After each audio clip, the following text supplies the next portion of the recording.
Assalamualaikum warahmatullahi wabarakatuh. Kali ini penulis mau bahas keawetan motor dengan hubungannya dengan pemakaian kencang dan kalem ya. Sebenarnya bukan kencang ya, tapi RPM tinggi. Jadi yang namanya kebut-kebutan gaspol, ngebut, yang dimaksud yang bisa merusak motor itu sebenarnya bukan dengan gaya berkendaranya ya. Jadi bukan karena wonge numpak sepeda motor beringasan, enggak ya. Bukan hubungan dengan perilaku pengendaranya, tapi hubungannya dengan terutama adalah RPM mesin. Jadi walau orangnya ganas di jalan, tapi kalau kecepatannya nggak tinggi, RPM-nya nggak tinggi ya, itu nggak bisa dibilang ngebut ya. Jadi orangnya yang sering potong-potong jalan orang, jalan ngegasnya buka gaspol gitu, itu masih belum tentu termasuk ngebut. Yang merusak itu ya terutama adalah RPM. Jadi walau orangnya kalem ya, kalem tapi RPM tinggi ya tetap ya, itu namanya beban berat.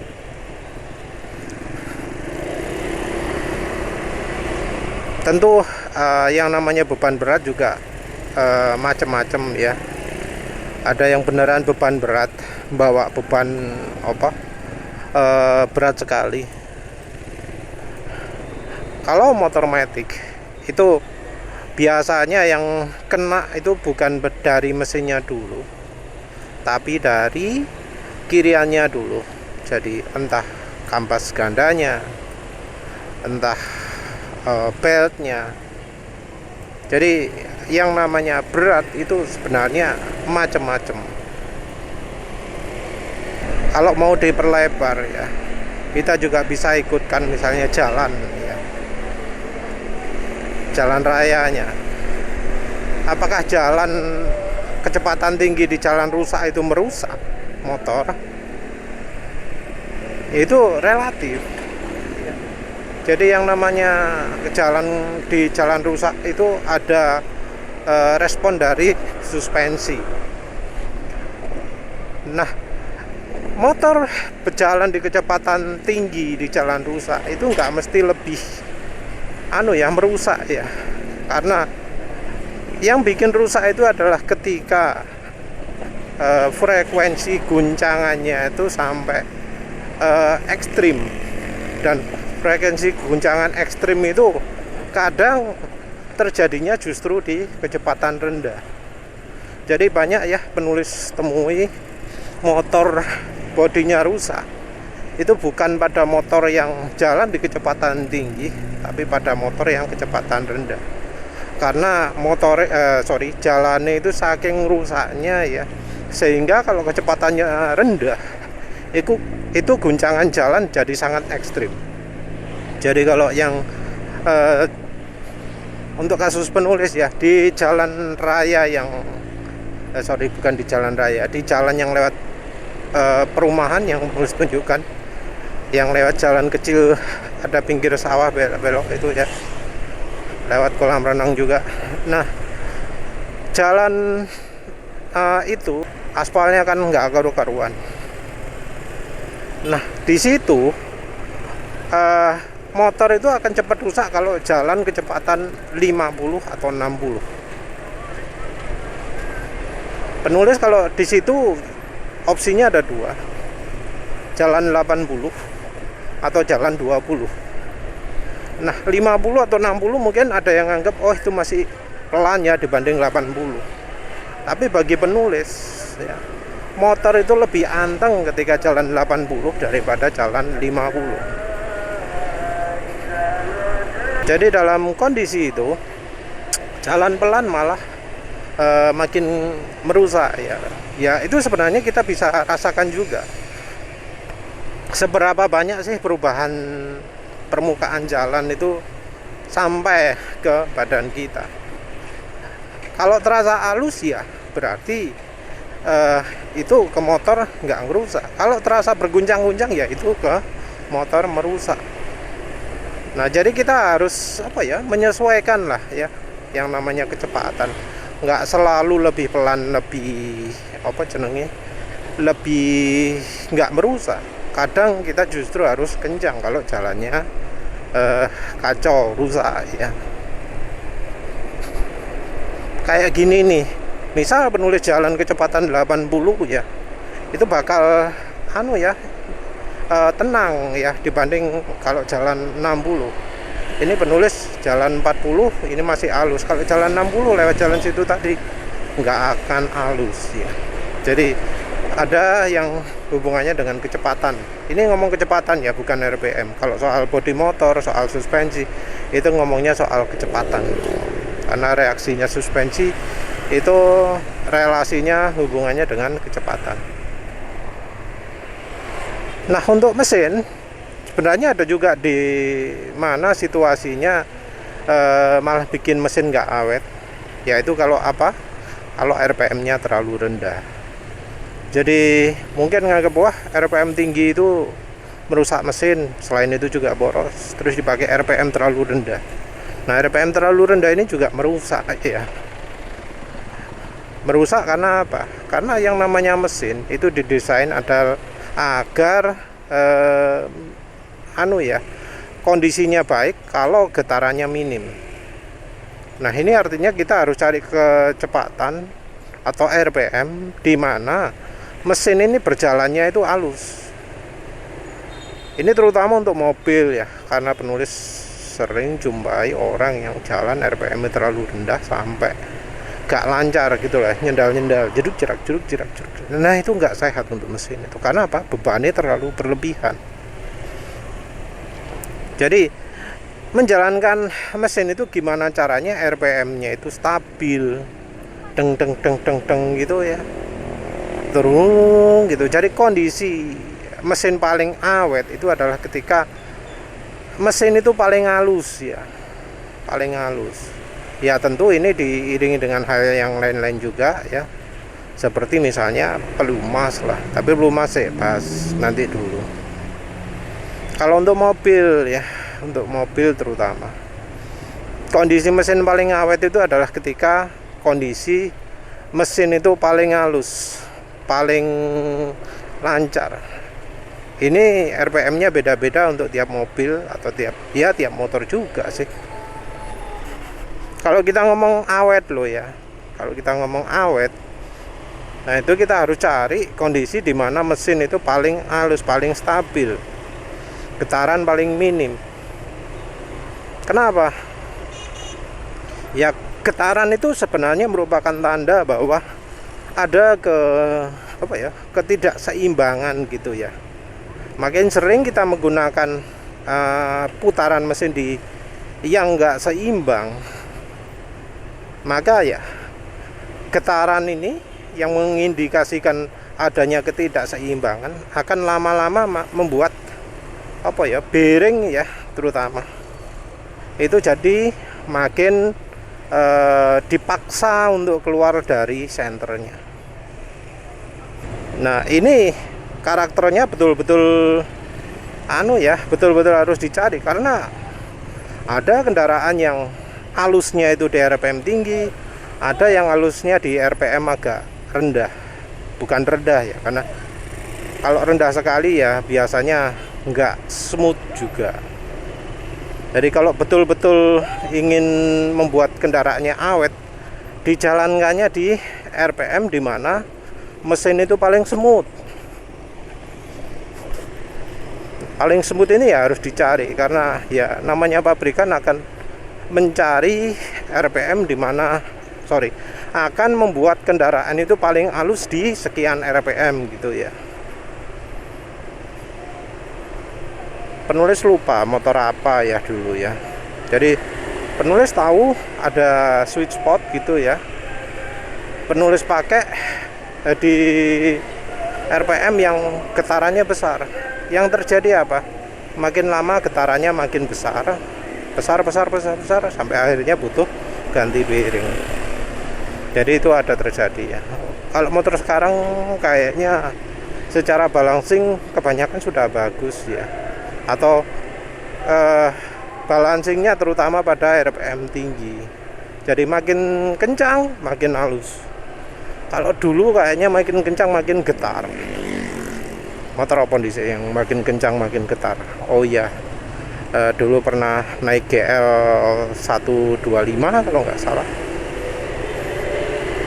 Itu yang bukan versi Neotech. Jadi makin lama makin getar, makin kencang makin getar, dan dipakai terus gitu akhirnya ya kalah lah bearingnya. Tapi tetap ya, kalau kita bahas sekarang ada juga soal oli. Nah, oli ini membawa komplikasi karena ya kadang kita sudah menggunakan di RPM yang membuat mesin paling halus, itu kemudian olinya yang nggak tahan, entah karena RPM-nya terlalu tinggi atau gimana, olinya yang nggak tahan. Apalagi sekarang ini musimnya oli-oli yang nggak kuat sama putaran mesin. Nah, gara-gara oli ini ya, jadinya merubah lagi. Kita harus cari posisi di mana oli ini paling awet.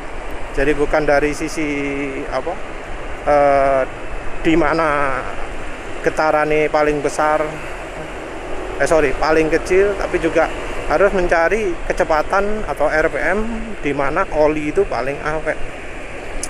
Oli itu awetnya adalah di beban menengah ya. Jadi kecepatan nggak terlalu rendah, tapi juga nggak tinggi, pasti nggak tinggi. Jadi harus di kecepatan cukup rendah yang tidak terlalu membebani olinya. Kalau oli ini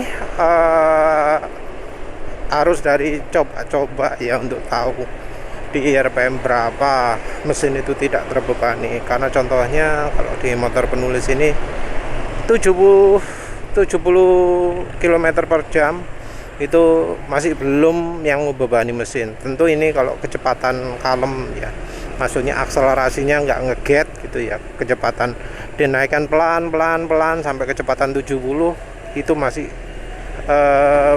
membuat oli itu nggak terlalu terbebani. Taunya bagaimana? Karena ketika kecepatan 70 itu nggak sampai terasa peret gitu ya untuk oli yang sudah berakhir masa pakainya.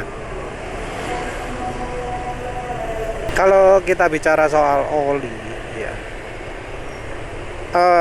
ya memang benar ya bahwa motor dipakai kebut itu bikin mesin cepat rusak. Tapi mesin itu rusak ketika oli itu sudah rusak. Oli sudah rusak itu terjadi karena oli yang sudah berkurang kemampuannya tidak segera diganti. Kemampuan oli ini sangat bergantung kepada pemakaian. Kalau dipakai pelan-pelan, rusaknya lebih lama daripada kalau dipakai ngebut.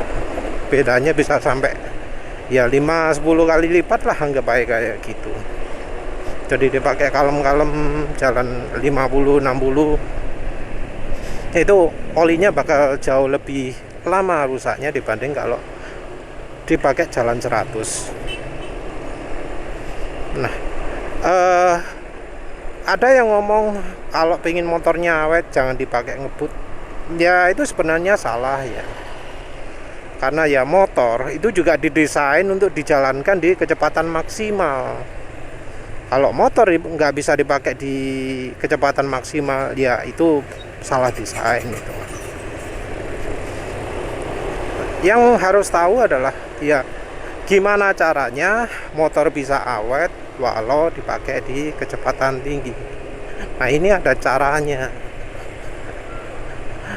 Ada caranya. Kalau sudah pakai di kecepatan tinggi, ya olinya tentu harus yang mumpuni.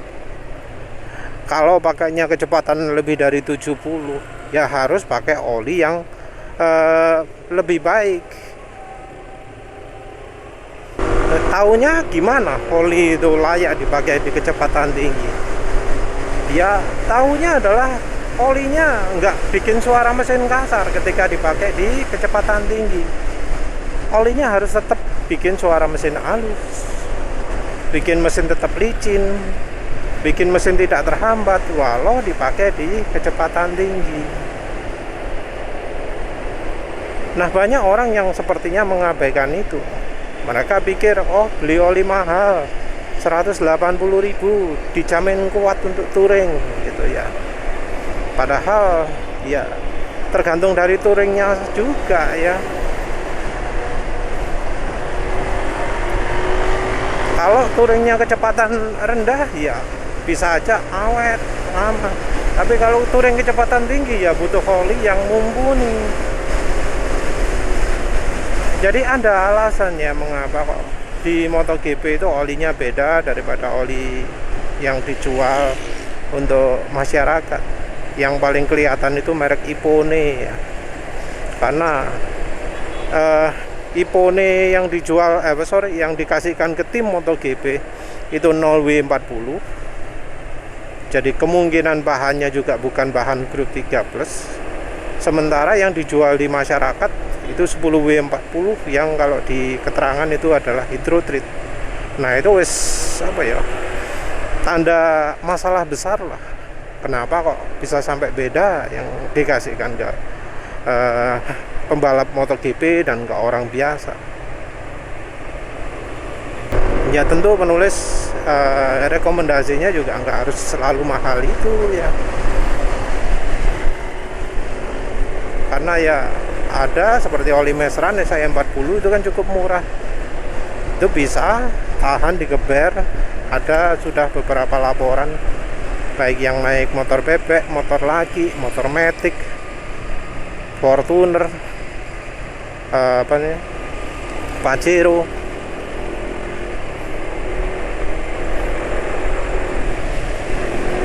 Jadi nggak harus mahal ya, apalagi kalau campur minyak goreng bakal lebih awet lagi.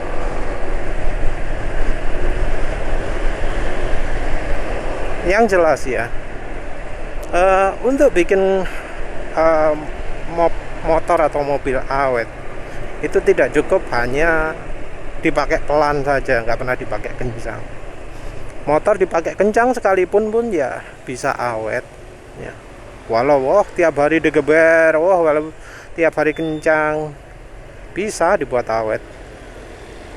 Yang penting adalah olinya. Untuk soal bodi dan lain-lain, yang penting pelumasannya tepat. Untuk CVT itu pilih pelumasnya tepat. Untuk kulannya milih merek yang tepat. Terus kalau jalannya jalan rusak ya harus pakai kecepatan yang tepat ya, harus pas. Gimana caranya kita tidak merasakan guncangan di jalan kalau kita pakai jalan pelan, jalan lewat jalan rusak tersebut. Jadi ya itu ya, kalau motor-motor sekarang penulis rasakan kecepatan tinggi itu nggak masalah ya, karena getaran malah kadang jadi lebih minim di kecepatan tinggi. Kalau motor-motor dulu ada yang kalau dipakai makin kencang makin bergetar gitu, ada. Nah, kalau sudah punya motor seperti itu ya harus pahami sendiri lah gimana caranya pakai motor getarannya minim. Tapi kalau motor-motor sekarang yang makin kencang makin halus mesinnya, yang terutama adalah oli. Kalau memang penggemar kecepatan tinggi. Kalau tidak pakai kecepatan tinggi ya sekarang oli pabrikan itu ya harus tahu cocoknya adalah untuk daerah yang sedingin, daerah negara asalnya. Jadi motor Jepang ya usahakan daerahnya sedingin Jepang kalau mau pakai oli itu. Kalau daerahnya sedingin Jepang ya bakal awet olinya. Tapi kalau dipakai di daerah yang jauh lebih panas dari Jepang ya jangan harap motornya bisa awet, karena ya ada yang motornya pelan juga cepat rusak. Nah, ini juga ya untuk pemakaian oli jangan pernah pakai satuan bulan ya, karena ada bro yang ngomong, oh motor saya bisa awet karena saya setiap bulan ganti. Ada juga oh motor saya walau ganti tiap tahun nggak masalah, tapi ada yang aneh karena dia ngomong motor saya ganti bed masih cuma 1 kali. Nah itu motor umur 14 tahun, motor 14 tahun cuma ganti bel sekali, itu jelas motor jarang sekali dipakai. Walau dia ngomong perjalanan jauh 4 jam, tapi kalau beltnya sampai seawet itu jelas jarang dipakai kan ya. Ya nggak bisa kita pakai ukuran. Untuk menentukan umur oli sebenarnya ya tergantung dari pemakaian ya, tergantung dari pemakaian. Kalau nggak tahu cara pemakaian gimana, ya kalau misalnya mesin sehat itu artinya ketika di drain olinya tidak banyak berkurang, masih termasuk cukup utuh, suara masih halus, oli tidak jadi hitam ketika di drain, ya itu sebenarnya pakai 2000 atau bahkan 4000 km pun aman. Tapi ketika di drain olinya hitam, ketika di drain volumenya jauh berkurang, nah itu sudah motor nggak sehat. Jangan pakai acuan kilometer yang terlalu tinggi, bahkan 500 pun bisa aja terlalu tinggi. Ya itu saja. Terima kasih sudah menonton. Assalamualaikum warahmatullahi wabarakatuh.